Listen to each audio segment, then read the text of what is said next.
पहले आप अपनी बुक्स में पेज नंबर 63 पे आओ।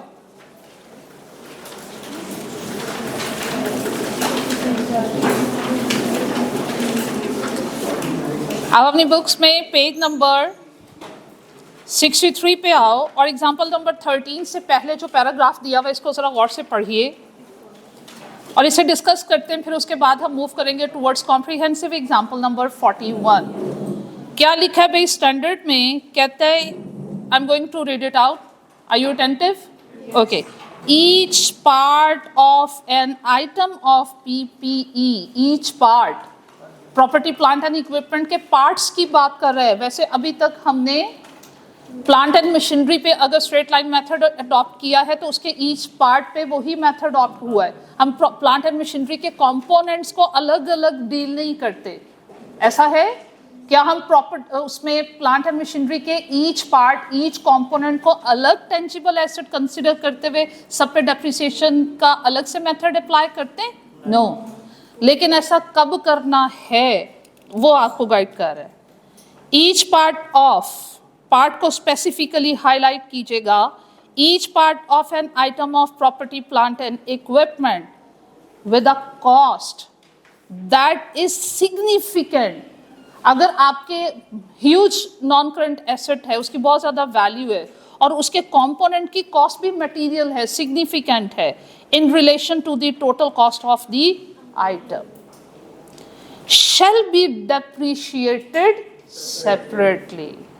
ठीक है?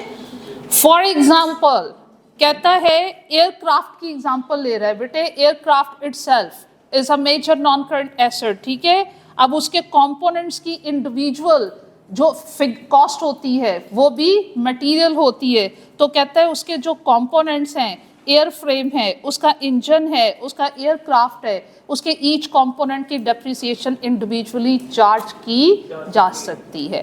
और यही चीज़ उसने आपको एग्जाम्पलीफाई की है भाई 41 में। अब आइए ज़रा एयरक्राफ्ट की ही एग्जाम्पल लिए हुए।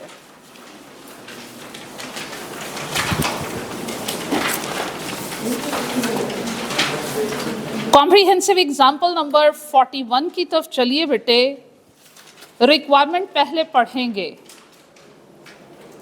कहते हैं प्रिपेयर कीजिए necessary journal entries to record the above transactions from the date of acquisition to the date of acquisition of the ship to the year ended 31 December 2020। चलिए पढ़ते हैं। वो कहते हैं Sputnik Sea Limited runs a cruise business across the ocean. Following information in respect of one of SSL's cruise ship is available. SSL bought a cruise ship on 1st March 2018. Date underline कीजिए।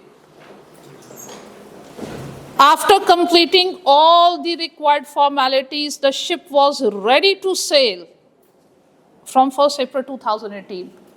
इसकी depreciation कब से start हुई? जब ये available for use था। और ये अवेलेबल फॉर यूज कब से है भाई? शाबाश, फ्रॉम 1 अप्रैल 2018। अब जरा आगे चलें। वो तो नो मार्च में आपने परचेज किए, लेकिन अवेलेबल फॉर यूज कब से था? रेडी टू सेल कब से था? 1 अप्रैल। डिटेल्स रिगार्डिंग कंपोनेंट्स लीजिए। उसने शिप भी एक मेजर आपका जो है वो नॉन करंट एसेट होता है, उसकी ह्यूज इन्वेस्टमेंट ज़्यादा कॉस्ट होती है, तो उसने उसके कंपोनेंट्स की सेग्रीगेशन कर दी। कंपोनेंट्स कौन कौन से बता रहा है जनाब? इस शिप में उसने इंजन अलग कर दिया, बॉडी की अलग से डिटेल दी हुई है और ड्राई डॉकिंग ओवरहॉल की अलग से डिटेल दे दी हुई है। और ज़रा गौर कीजिएगा, इंजन की कॉस्ट है 840 मिलियन, बॉडी की कॉस्ट है 535 मिलियन और आपके ड्राई डॉक की कॉस्ट 60 मिलियन। अब यहाँ पे यूजफुल लाइफ, इंजन की लाइफ आवर्स में दे रहा है, और जब आवर्स में दे रहा हो तो किस मेथड की तरफ वो आपको इशारा कर रहा है? Production based method. And keep in mind, production based method में हम पढ़ के आए हैं डेप्रिसिएशन तभी होगी जब एसेट यूज होगा, और जब एसेट यूज नहीं होएगा तो डेप्रिसिएशन नहीं होएगी। और उसमें डेप्रिसिएशन कैसे फाइंड आउट करते थे वो भी ज़रा रिकॉल कर लो, आसानी हो जाएगी क्वेश्चन को सॉल्व करते हुए।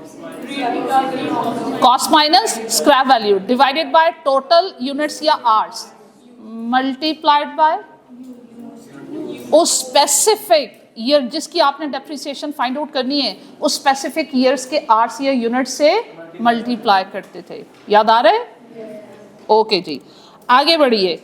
रेसिडुअल वैल्यू भी उसने इस दफ़ा दे दी भाई, इंजन की 40 है, बॉडी की 35 है। बॉडी और ड्राई डॉकिंग के केस में उसने ईयर्स लिख दिए। जब ईयर्स लिखते हैं नॉर्मली स्ट्रेट लाइन मेथड होता है। हमारे पास ये अवेलेबल फॉर यूज था 1 अप्रैल 2018। ओके जी, on 1 May 2019 the ship suffered an accident which damage its body. तो उस पर रिपेयर वर्क हुआ, टुक 2 months। रिपेयर वर्क पे 2 महीने का टाइम लगा। जब 2 months का टाइम रिपेयर पे लग गया तो क्या आपने शिप को यूज़ किया होगा? और अगर शिप को यूज़ नहीं किया होगा, क्या उन 2 months में इंजन डेप्रिशिएट होगा? क्यों? रीज़न क्या लिखोगे? Because you are going to use production based method. लेकिन अगर स्ट्रेट लाइन या रिड्यूसिंग बैलेंस मेथड या sum of year digit method होता तो फिर उन 2 months में हम डेप्रिशिएट करते। जिसकी भी शिप पूरा सही होगा तो चलेगा ना, जब भी उसकी बॉडी यूज होगी जब तभी इंजन यूज होगा। तो हम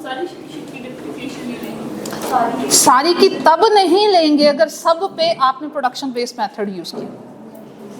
आप सिर्फ उस पार्ट की डेप्रिसिएशन चार्ट नहीं करोगे जिस पार्ट के लिए आप प्रोडक्शन बेस्ड मेथड यूज कर, और जो बाकी पार्ट्स हैं अगर आप उनके लिए straight line, sum of year digit method या रिड्यूसिंग बैलेंस मेथड यूज कर रहे हो, एसेट यूज हुआ या नहीं हुआ उसको डेप्रिशिएट आपने करना है। कोई नई बात नहीं, ये हम ऑलरेडी आईटीए में पढ़ के आए। ठीक है, सिर्फ एप्लीकेशन का हमारा तरीका मुख्तलिफ था, अब प्रॉपर्ली उसकी एप्लीकेशन है। आगे बढ़ते हैं। रिपेयर कॉस्ट पे एक्सपेंस हुआ 26 million and the repair work did not change the useful life and the residual value of the components, कोई एफिशिएंसी नहीं बढ़ी। 26 मिलियन कैपिटल एक्सपेंडिचर या रेवेन्यू? रेवेन्यू एक्सपेंडिचर को कैसे रिकॉर्ड करते हैं? By name. Repair and maintenance debit, cash payable जो है वो क्रेडिट। अगर ये कैपिटल एक्सपेंस होता तो क्या करते? किसकी कॉस्ट में ऐड करते? बॉडी की कॉस्ट में। ओके भाई, अब आइए एवरेज मंथली सेलिंग। ये मंथली आपको आवर्स दिए हुए हैं। 2018 में आवर्स हैं 360 और कितने मंथ्स के आवर्स लेने डिपेंड, ये आपके पास अवेलेबल फॉर यूज कब था? इन 2018। और हमारा बिजनेस ईयर कब एंड हो रहा है? 31 दिसंबर 2020। तो मुझे बताइए भाई, 31 दिसंबर मेरा ईयर एंड हो रहा है और ये मेरे पास अवेलेबल था 1 अप्रैल, तो 2018 में ये कितने मंथ्स यूज हुआ? एक काम करें, 360 इंटू 9 यहीं कर लीजिए।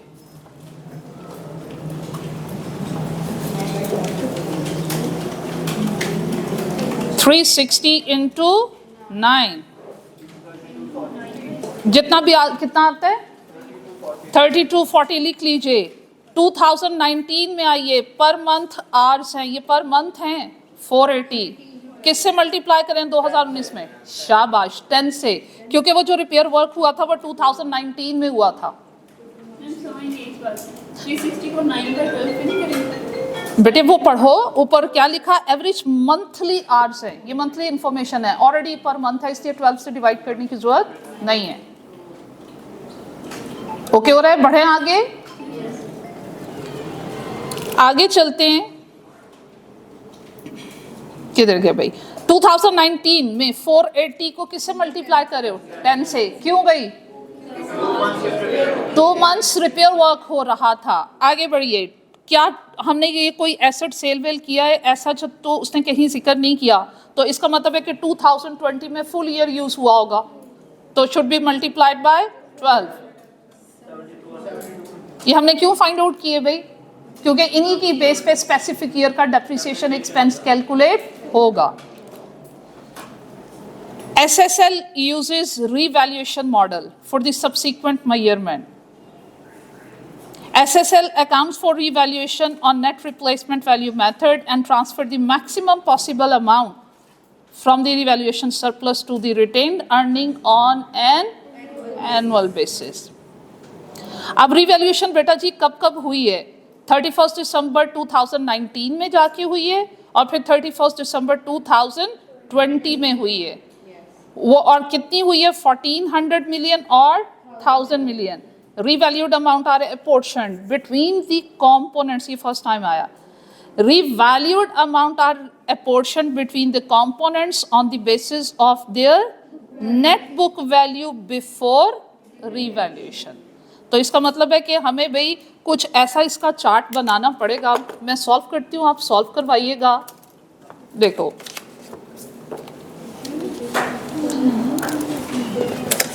आपके पास 1 अप्रैल 2018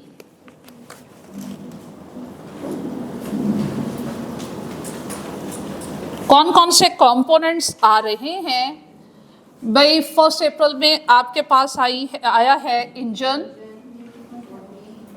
और उसने अलग अलग पार्ट्स में, फिर आगे चलें बॉडी के बाद ड्राई डॉकिंग, और यहाँ पे हम टोटल भी मेंशन कर देते हैं।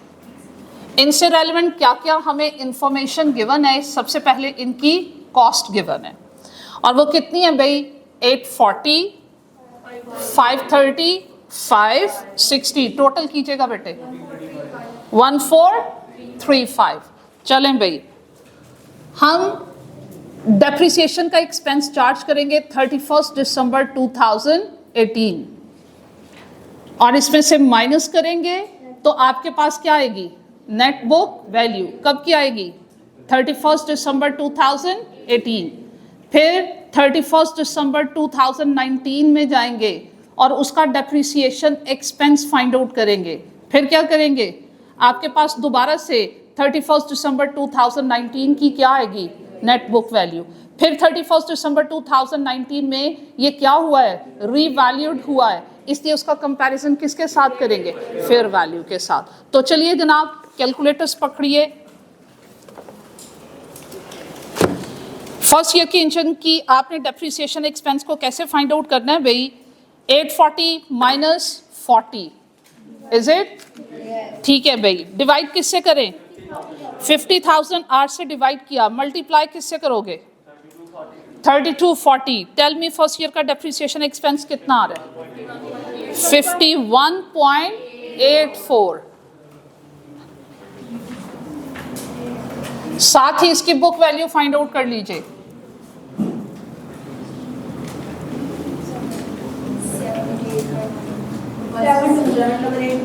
788.16। आगे आइए भाई, लाइफ की बेस पे 535 क्या स्क्रैप वैल्यू गिवन है। अभी लिखो नहीं सब, मुझे सॉल्व करवाइए। 535 minus 35 should be divided bye 25। क्या 20 ये ले लूं नो ये 9 मंथ्स के लिए एसेट आपका यूज हुआ इन फर्स्ट ईयर इंटू 9/12 कितना आता है 15। बुक वैल्यू कितनी आई बेटे 520। आगे आइए ड्राई डॉक, क्या स्क्रैप वैल्यू गिवन है नो तो भाई 60 डिवाइडेड बाय लाइफ कितनी गिवन है 5 इयर्स गिवन है। 60/5 12 और 9 मंथ्स के लिए यूज हुआ तो फिर ये आपके पास क्या आएगा 9 तो भाई 51। डेप्रिसिएशन का भी टोटल कीजिए और नेट बुक वैल्यू का भी टोटल कर लीजिए। 75.84 75.84 माइनस किए 1359.16 ओके भाई, सबके पास यही आंसर आ रहा है। उससे नेक्स्ट ईयर में मूव करें भाई। नेक्स्ट ईयर अब तो तमाम कंपोनेंट्स 12 मंथ्स यूज हुए हैं अदर देन इंजन था या बॉडी थी बॉडी नहीं दिस वन इंजन पे प्रोडक्शन बेस्ड सारे यूज इतने ही हुए हैं। आपके 2019 में तमाम कंपोनेंट्स 10 मंथ्स ही यूज हुए हैं। 2 महीने रिपेयर वर्क हो रहा था, शिप यूज नहीं हो रही थी, ना शिप का इंजन यूज हो रहा था, ना बॉडी ना ड्राई डॉक। यूज 10 मंथ्स ही हुए हैं, बट 10 मंथ्स को कंसिडर करूंगी सिर्फ उस पार्ट के लिए जहां प्रोडक्शन बेस्ड मेथड यूज हो रहा है। बाकियों में क्योंकि हम स्ट्रेट लाइन मेथड को फॉलो करें, एसिड यूज हुआ या नहीं हुआ वो डेप्रिशिएट होगा, ये भूलना नहीं है, ठीक है। चलो भाई मेरा ख्याल है इंजन पे हम प्रोडक्शन बेस्ड मेथड यूज कर रहे हैं। अब नेक्स्ट ईयर क्या करोगे? 840 माइनस 40 आपके उस पे जो मेथड है प्रोडक्शन बेस्ड मेथड, क्या बुक वैल्यू पे बेस करता है? बुक वैल्यू पे सिर्फ एक ही मेथड बेस करता है, reducing balance method. Straight line method, sum of year digit method, production based method हमेशा किस पे बेस करता है? Cost minus scrap. परेशानी हो, ये बातें पढ़ी हुई हैं, ठीक है? तो मैंने क्या करना है? अगेन वही काम करना है, 840 minus 40 divided by total hours 50,000 and multiplied by वो जितने सेकेंड ईयर के आवर्स हैं 4800। बताइए 76.8। ये बात सबको क्लियर हुई है? ये बात आपको नहीं क्लियर हुई? देखो 2019 में हमारी शिप कितने मंथ्स यूज हुई है, वर्किंग कंडीशन में कितने मंथ्स रही है? 10 मंथ्स। आपने 2019 में इस शिप को यूज किया फॉर 10 मंथ्स, तो आप अगर प्रोडक्शन बेस्ड मेथड यूज कर रहे हो तो 10 मंथ्स का ही डेप्रिसिएशन एक्सपेंस लोगे। लेकिन अगर स्ट्रेट लाइन मेथड यूज कर रहे हो या रिड्यूसिंग बैलेंस मेथड या sum of year digit method, तो एसेट यूज हुआ या नहीं वो डेप्रिशिएट होता रहता है। तो इसलिए इन दोनों पार्ट्स में क्योंकि हम स्ट्रेट लाइन मेथड यूज करें तो मैंने डेप्रिसिएशन का एक्सपेंस 10 मंथ्स के लिए नहीं लेना, 12 मंथ्स के लिए लेना। अब क्लियर हो गया? चलो इजाजत है? चलो भाई आइए स्ट्रेट लाइन मेथड क्या करेंगे? कॉस्ट माइनस कितनी थी भाई स्क्रैप वैल्यू? 35। 500 डिवाइडेड बाय कितनी थी लाइफ? 25।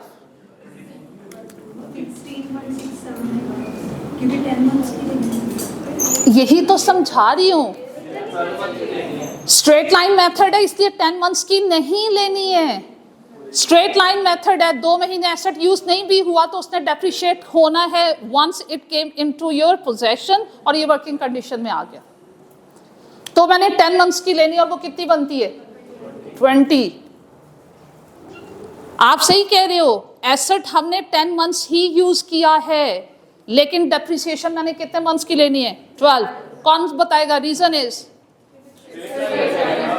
सिर्फ मंथ्स को on once you have purchase asset और वो आपकी वर्किंग कंडीशन में आ गया, तो उसके बाद जब तक आप प्रोडक्शन बेस्ड मेथड यूज नहीं करते, कोई और मेथड यूज करते हो, तो पूरे 12-12 माह का आपने डेप्रिसिएशन एक्सपेंस चार्ज करना, अनलेस अनटिल आप एसेट को डिस्पोज ऑफ नहीं करते। मंथ्स हम स्ट्रेट, अब इसको एक और एंगल से आपको समझाते हैं। हम मंथ्स को कंसिडर कब करते हैं? In the year of purchase and in the year of disposal. इसके अलावा जो उसकी लाइफ के ड्यूरिंग द लाइफ बाकी ईयर्स होते हैं after purchasing and before disposal, उन ईयर्स में हम इग्नोर करते हैं कि एसेट को कितने मंथ्स यूज किया when we are going to use depreciation methods other than production based method. अब बात एब्जॉर्ब हो गई? हाँ जी, नहीं एब्जॉर्ब हो रही तो कोई थोड़ा सा स्माइल तो दो ना यार। तुम लोग ऐसे वो हवलनक बन के बैठे हुए, मैंने शायद कोई नई बात कही या आईटी में पढ़ा है और प्रैक्टिस कराए हुए, ठीक है? हाँ जी, आज टेस्ट ऐसे ही बनता है। अच्छा ठीक है। चलो भाई इधर देखो, अब आप पूछोगे मुझसे अगला क्वेश्चन, सुनिए। अब आप मुझसे नेक्स्ट क्वेश्चन क्या पूछोगे कि भाई मैम यहाँ कुछ और कह रही, यहाँ कुछ और कह रही थी, यहाँ 9 मंथ्स यूज हुआ था, मैंने 9 मंथ्स की डेप्रिसिएशन चार्ज करी, यहाँ एसेट 10 महीने इस्तेमाल हुआ, मैंने 12 महीने क्यों डेप्रिसिएशन चार्ज करी? This is the year of purchase. और मैंने स्टेटमेंट क्या बोली? मंथ्स कब काउंट फॉर होते हैं? Just in the year of purchase and in the year of disposal. अब बात समझ में आ गई? स्माइल देख, या रोई लोग नहीं समझ आ रहा, कोई तो एक्सप्रेशन होना चाहिए। मैं परेशान कि शायद कोई नई बात करी है। हाँ जी, क्लियर है? चलो भाई इधर आइए। अब मुझे बताओ ड्राई डॉग के लिए कौन सा मेथड अडॉप्ट हो रहा है? Straight line. कितने मंथ एसेट यूज हुआ? 10 मंथ्स। डेप्रिसिएशन कितने मंथ्स की? अल्हम्दुलिल्लाह अल्हम्दुलिल्लाह। हाँ जी 12 भाई। चलो भाई बुक वैल्यू बताएं।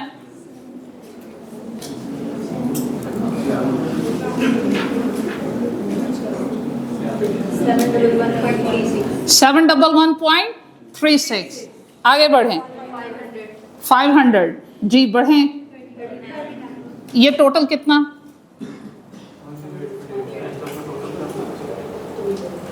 108.8.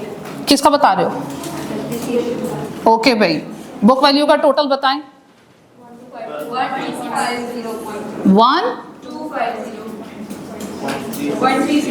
1.36 यहाँ तक किए। अब उसके बाद क्या हुआ? उसने कहा 31 दिसंबर 2019 में आपने इसको रिवैल्यूट कर दिया।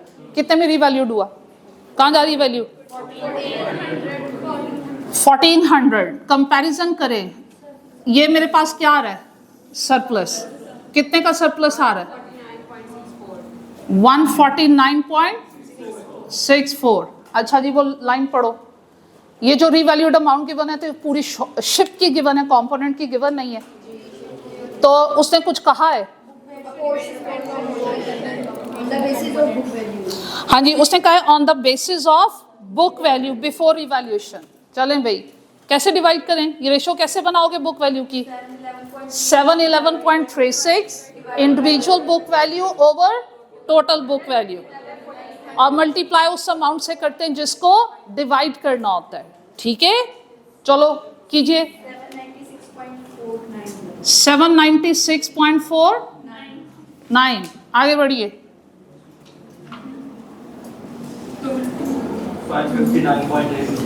559.8। आगे बढ़िए।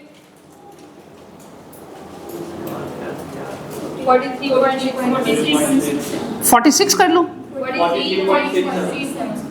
3767। चलो भाई, ये रिवैल्यूड हो गया। अब उसके बाद क्या हुए? चलो ये आपकी असाइनमेंट है, ये नोट करो। सॉल्यूशन देखा, मार पड़ेगी।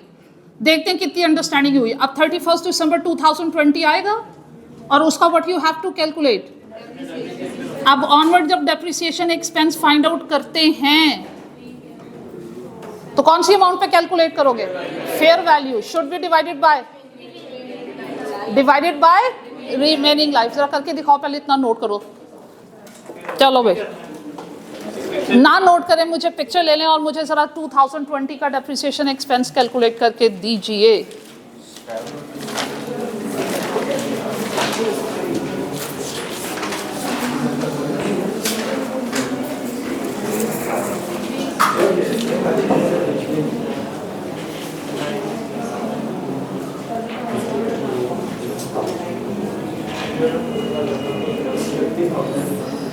minus 11 plus 32 40 तो 48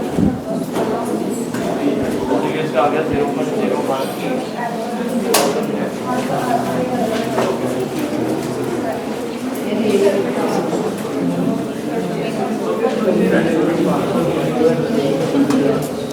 2020 में कितने मंथ्स यूज हुआ है वो? क्योंकि डिस्पोज ऑफ नहीं हुआ तो हम एज्यूम करेंगे 12 मंथ्स।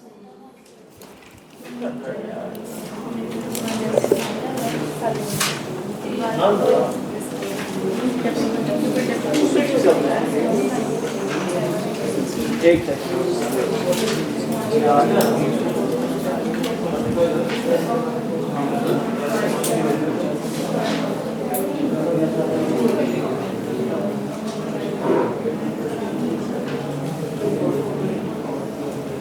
एटलीस्ट ट्राई जरूर करना चाहिए। रॉन्ग आंसर आएगा, इट्स ओके, मैं करेक्शन करवाऊंगी। कॉपी पेस्ट नहीं करो, अभी टाइम वेस्ट हो रहा है। मुझे सॉल्व करके दें 2020 का डेप्रिसिएशन एक्सपेंस।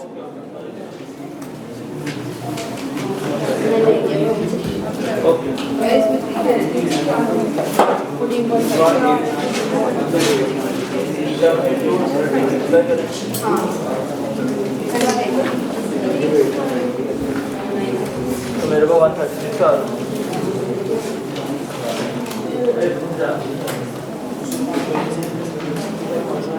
हथियार डाल के बैठे हुए सब भाई, एटलीस्ट ट्राई तो करो ना।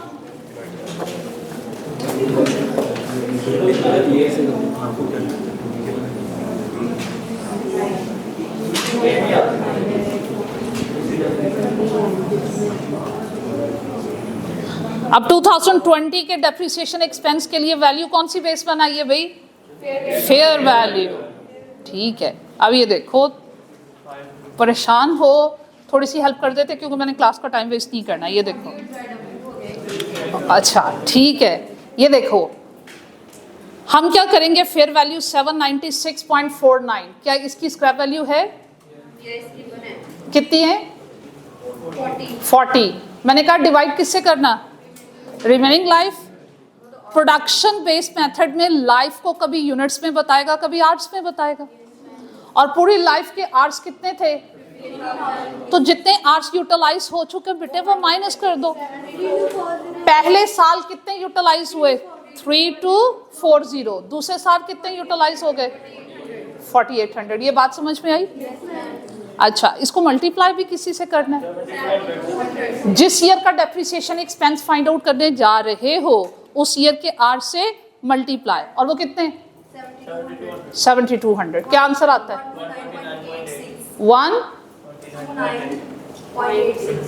186। यही आ रहा है। अच्छा, अब ये लिख लिया, ये हमने किसका फाइंड आउट किया? इंजन का। आगे बढ़ते हैं भाई, बॉडी। हमने पिछले साल में क्या नीचे से माइनस हमने पिछले साल में किया। रिवैल्यूएशन अब हुई है ना, जब हुई है बेटे तभी करना है ना। चलें जी आगे बढ़ते हैं। पिछले साल रिवैल्यूएशन हुई है तो हमने तो पिछले साल का तो डेप्रिसिएशन एक्सपेंस, देखो एक्सपेंस पहले कैलकुलेट होता है, रिवैल्यूएशन बाद में होती है। नहीं मैं यूनिट्स की बात कर रही हूं, नीचे से माइनस। ये तब तक नहीं करते जब तक कोई ना कोई चीज वैल्यूड नहीं हो जाती, चाहे स्क्रैप वैल्यू हो, चाहे लाइफ हो, चाहे उसकी ये वैल्यू। इनमें से कुछ रिवाइज होगा तो रिमेनिंग लाइफ से डिवाइड करेंगे।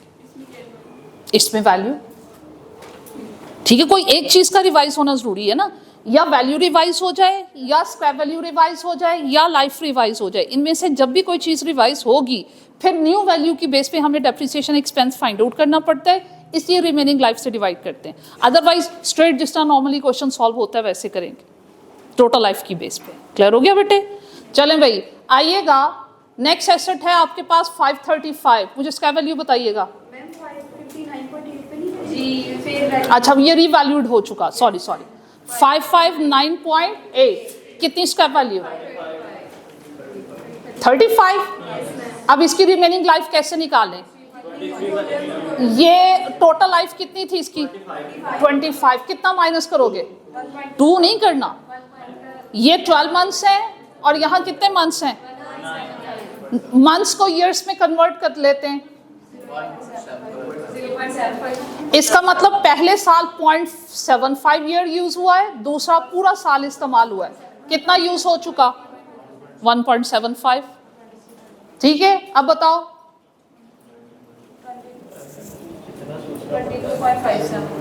22.57। ठीक है, तीसरे कंपोनेंट ड्राई डॉक की तरफ आइए। इसकी वैल्यू कितनी है? 43.67। स्क्रैप वैल्यू कितनी थी?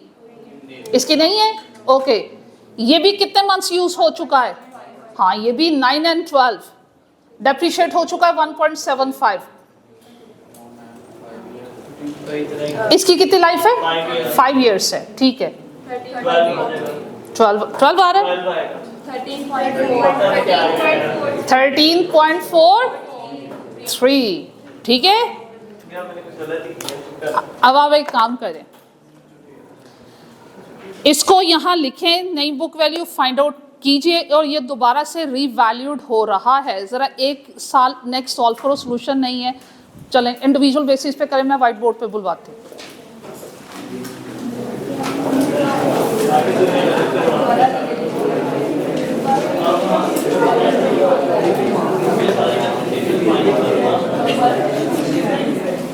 डेप्रिसिएशन 2020 में ये अगेन रीवैल्यूड हुआ है और उसके बाद रीवैल्यूड होने के बाद भी डेप्रिसिएशन एक्सपेंस आपने मुझे कैलकुलेट करके देना है for 2021। This is your class assignment. देखते हैं आपकी क्या अंडरस्टैंडिंग हुई है। चलो खुद को थोड़ा तकलीफ दो।